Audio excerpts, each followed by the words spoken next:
question 1 is all calculator work. So for the first part, it's find the square root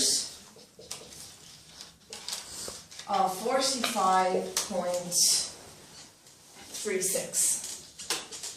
Very simply, in your calculator, okay, you press that square root button, put in your 45.36, press equals, and you get 6.73498 blah blah blah blah blah. You have to correct it to 2 decimal places. That means they only want 2 numbers after the decimal place. So you look to the third number, go as far as the third number. The third number, if it's a 5, 6, 7, 8 or 9, will add 1 to the number before. If it's not 1, 2, 3 or 4, it does nothing to the number before. This is a 4, so it does nothing to the number before. So correct 2 decimal places is 6.73. Okay, and that's the first part of question 1. The next thing, it says find the exact value of 183.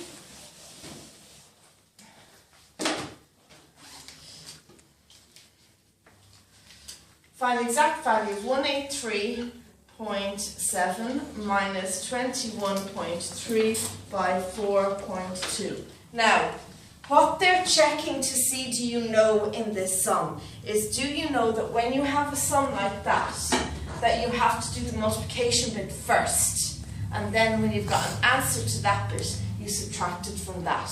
You don't do that, take away that, multiplied by that. Okay? You do the multiplication first, and then the subtraction. However, because calculators are clever, they will automatically do that for you. So what you need to do is just type that straight into your calculator, 183.7, and check with your calculator that you get this right answer, then you know it's doing it the right way.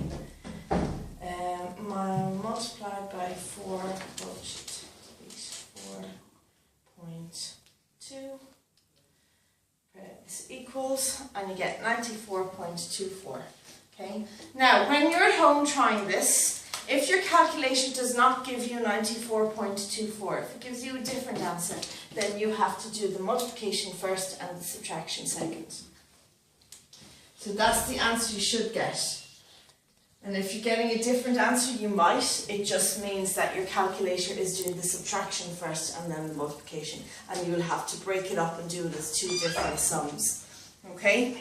So that's part 2. Then question 1, part B.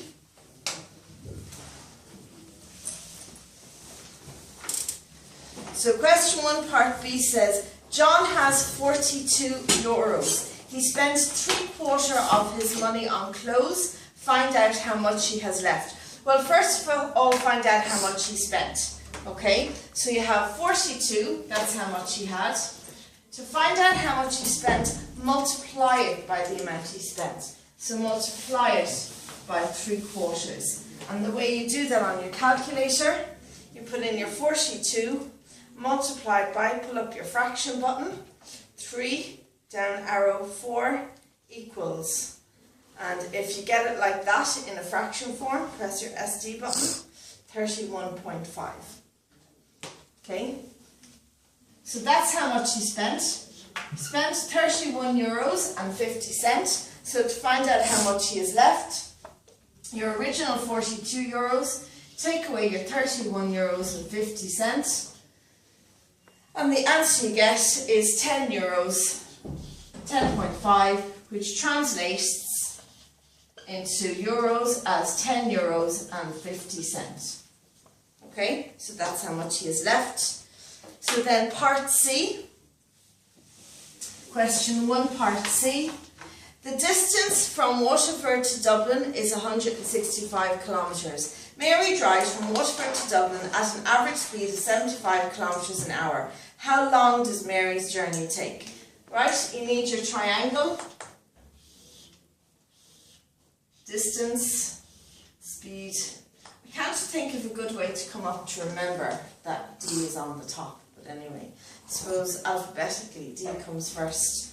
Okay, so your time, to find out the time, so you want this one, so it's these two.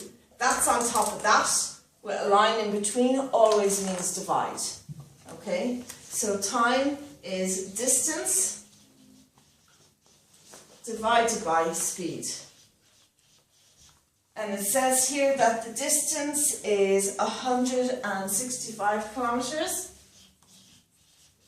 divided by the speed is 75. So that equals 2.2 hours. Okay. Now you want to change the 0.2 hours into minutes. The way you do that is you get the 0.2 multiplied by 60, and you'll find out that it is 12. So the answer took her 2 hours and 12 minutes. Okay? And that's how you turn a point of an hour into minutes, is multiplied by 60. Okay, you can stop.